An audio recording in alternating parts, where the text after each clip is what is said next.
socialement t'es le plus à l'aise et t'es le plus drôle. Et en parlant de drôle, on nous montre que on joue pas le top tier. Après voilà, c'est pour ça je pense non seulement qu'ils ont un petit air de famille, qui viennent de Cherbourg et qui jouent des persos trolls, je pense effectivement que on est sur une querelle de frères et sœurs. Ouais. Celui qui perd va faire la vaisselle. Voilà, on n'est pas. Ou en tout cas, pas pour de l'argent. en tout cas cousin. Voilà. Minimum. En tout cas, on est parti avec le fameux match-up de mêlée Ness contre Bowser. Yes. Bowser qui est un peu, enfin, je dirais pas une renaissance, mais il y a un mec aux États-Unis qui s'appelle, alors il a plusieurs pseudos. On a Heavenly Bruised Pelvis et il a un deuxième pseudo, il en a plusieurs, mais je crois, mais Load Spiller. Okay. Qui est un pseudo très graphique, mais bon, voilà. Effectivement. Et qui est genre techniquement le meilleur Bowser au monde. Et c'est vrai que le mec joue bien Bowser. Et en ranked ou en unranked en ce moment, en Europe, il y a du Bowser. On a notamment Voff, il y a Kinzo, qui a un sacré Bowser aussi. Et Bowser, ça joue sur 2-3 moves, c'est-à-dire alors, ça joue sur un move, en vrai, ça joue sur Up B. Ouais. Up B out of shield, c'est. Qu'est-ce que je dois faire? Qu'est-ce que Jésus ferait? Il ferait Up of Shield. Et sinon, il y a le mix-up avec le Koopa Claw, le side B. Et sinon, il n'a pas grand-chose, il faut le dire. Un jeu de squad de 7 frames, je crois. Donc, autant dire que les webdats, bonne chance. Une mobilité dégueulasse, une hurtbox gigantesque. Ouais, le poids parfait pour se faire combo par tout le cast. Et Ness, un personnage... il n'est pas dégueulasse, mais il est dur à jouer. C'est ça. Il est dur à jouer pour peu de reward. Ouais. Et je pense que c'est typiquement le perso qui est dur à vraiment fine-tuning, tu vois. Ouais. Soit il est hyper oppressif avec ses projos insupportables, comme dans les débuts d'Ultimate. Ouais. Soit il fait rien, quoi. Enfin, et là, c'est un petit peu, on est plus du côté du fait rien. Alors, il y a quand même une plutôt bonne mobilité, l'un des meilleurs double sauts du jeu. Et des bons outils de juggle, notamment son repère. Surtout sur Bowser. Ouais, surtout sur Bowser. Ça va s'en donner à cœur joie. De grosses hitbox disjointes quand même sur sa dash attack et son fer. Et bien sûr, le double jump. Voilà. Une recovery de type 0. Ouais, la recovery qui est on ne peut plus exploitable. C'est pour ça, heureusement qu'il a l'un des meilleurs double jump du jeu. Oh oui. Oh, Bowser qui est lourd, le Koopa King qui survit. Je me demande, est-ce que le down B de Ness attrape la flamme de Bowser? C'est le trivia. Si vous êtes dans le chat, le trivia. Peut-être que c'est là que joue tout le match-up finalement. Peut-être que c'est. Je l'ai vu essayer et ça n'avait pas l'air de. pas l'air de fonctionner. Non, mais je sais pas si ça fonctionnait pas parce que les flammes c'est un move de merde qui touche rien, ou si on peut pas absorber. Parce que oui, c'est les projectiles à énergie. Ouais, c'est ça. Alors qu'est-ce qui est considéré? Est-ce que c'est naturel la flamme? C'est beau ça. Ou on est sur du BO. On est par. Ah merde. Vous avez le droit de jouer vos vrais persos, enfin bref. Non mais enfin amusez-vous. Amusez-vous. Ne laissez pas Melville vous influencer. Mais on aura peut-être du coup un. Après il y a peut-être du counter-pick war du coup. Parce qu'il faut savoir que Bowser il faut le counter-pick, c'est un personnage très oppressif. C'est vrai. Donc il faut du counter-pick. Bon on l'a vu. Salut Monori, comment vas-tu? Bienvenue. Tu es arrivé pour un match-up. Alors on sait pas ce qui va se passer pour le prochain match, mais un match-up de légende. Entre deux Cherbourgeois. Ok, ils partent random. Où est Cherbourg? Toi, tu sais où est Cherbourg? Oui, c'est une ancienne base militaire navale. Donc c'est sur le petit bout de terre. Tu vois là, t'as la Bretagne. C'est le gros truc avancé dans l'océan là. Ok. Tu vois? Et en fait, tu rejoins le nord comme ça. Ouais. Et en fait, avant de rejoindre le nord, t'as un petit bout de terre avancé. Ah ça, ouais. Et hop. T'as l'île de York qui est proche, c'est plus longtemps. C'est pas une île, c'est continental. York. Oui, York. Hein? L'île de York. Oui, mais là, c'est pas une île, Cherbourg. Je dis c'est de l'Est. Ah, c'est pas loin. À peu près. Oui. Oui, t'as les îles anglo-normandes qui sont pas loin. Avec Guernsey. Là où bien sûr s'est exilé Victor Hugo. C'est vrai. Avec... En tout cas, En parlant d'exil, on a l'exil de Bowser et de Ness, puisque on est parti sur du Link. Alors comme tu le disais, c'est des joueurs qui doivent beaucoup jouer ensemble, du coup ils s'amusent, ils ont des match-up de prédilection, notamment Ice Climber contre Link. Alors Ice Climber contre Link, c'est pas dégueulasse pour Link, alors c'est pas bon, mais le Up Battlefield, alors surtout les bombes, tu réussis à mettre une bombe entre les deux Ice Climber, Nana ne sait plus quoi faire. Elle ne sait plus ce qui se passe dans sa vie, elle oublie, ses neurones reviennent à zéro. Et le Battlefield aussi est extrêmement énervant à gérer pour les Ice Climbers. Mais par contre, je sais pas ce que ça donne au niveau des... je crois que Link est un peu énervant au niveau de son poids entre guillemets pour le down throw pour les end-off. Donc faut voir est-ce que, alors je sais pas si c'est Tiger ou Dan Smasher a travaillé les end-off contre Link, ça m'étonnerait, mais s'il l'a fait, bravo à lui. Mais ouais, c'est un match-up intéressant. En tout cas, on a eu une attaque contre... on a eu la DI de l'enfer, la DI vers les États-Unis pour Nana. La DI vers le Genesis. Ouais, vers San José. Salut Spleen. Salut Spleen, comment vas-tu? Tu arrives pour du mêlée de qualité, du mêlée cherbourgeois à Paris, dans le 9-2. Ok, wave dash F-tilt et le Hubby qui touche tout autour de lui. Et c'est actif, mais pendant un nombre de frames monstrueuse quoi. Oh, c'est dangereux. Ah, c'était dangereux des deux côtés hein. Ouais, Nana qui sautait dans le AB. Ouais, non, ça c'était. Parce que moi je me souviens de jouer quelques fois contre Aether à l'époque. Oui. Notre Link national. Et c'était un petit peu énervant. Après, on n'a pas beaucoup de Link en France, on n'a pas eu vraiment de Link en France à part Aether de l'époque. En tout cas, j'aime bien l'utilisation des projectiles de la part du Link. On a essayé de reset avec le nerf, ou en tout cas de pop-up. Le Sopo qui fait de son mieux. Ça part avec le single Blizzard.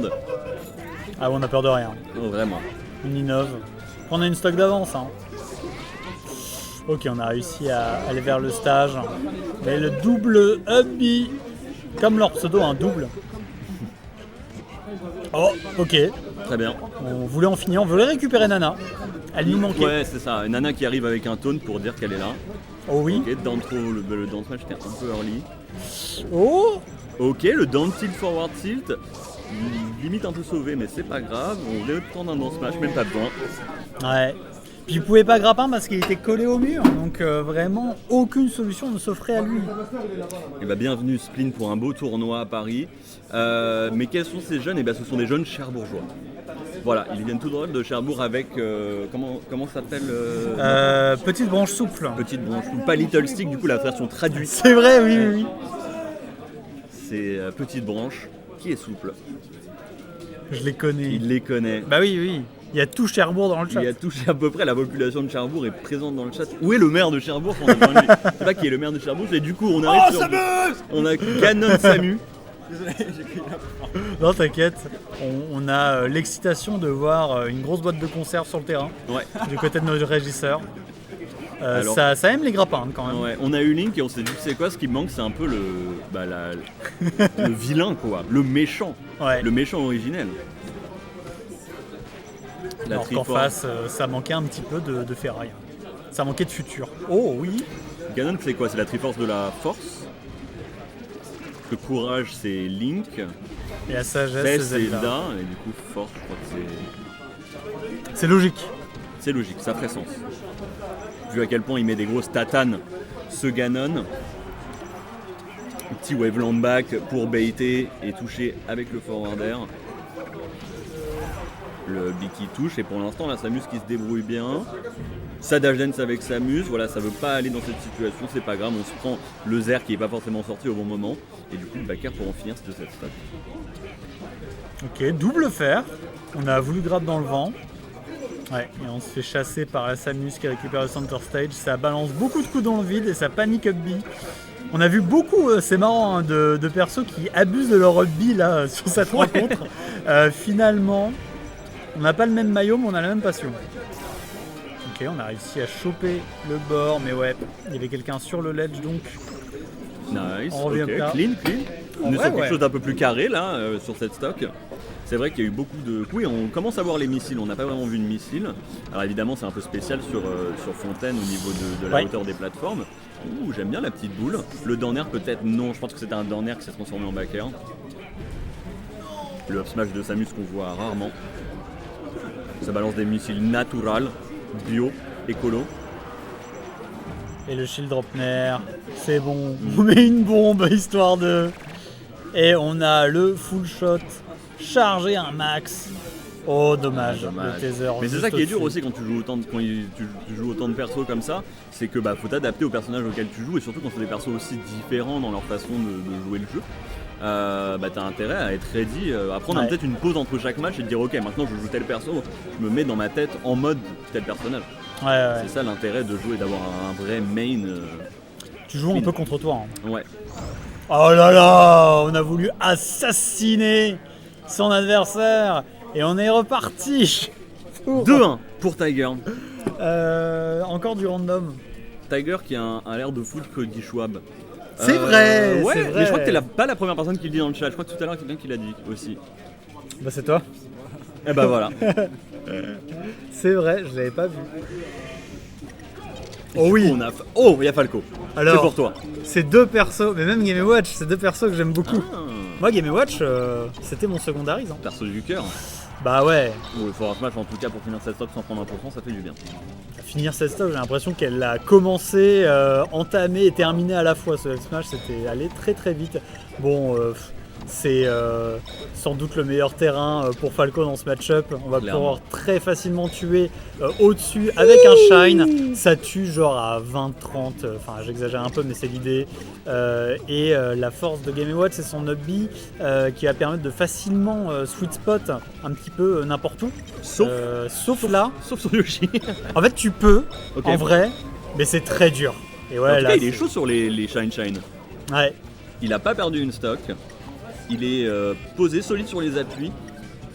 Ça garde le rinté tranquillement.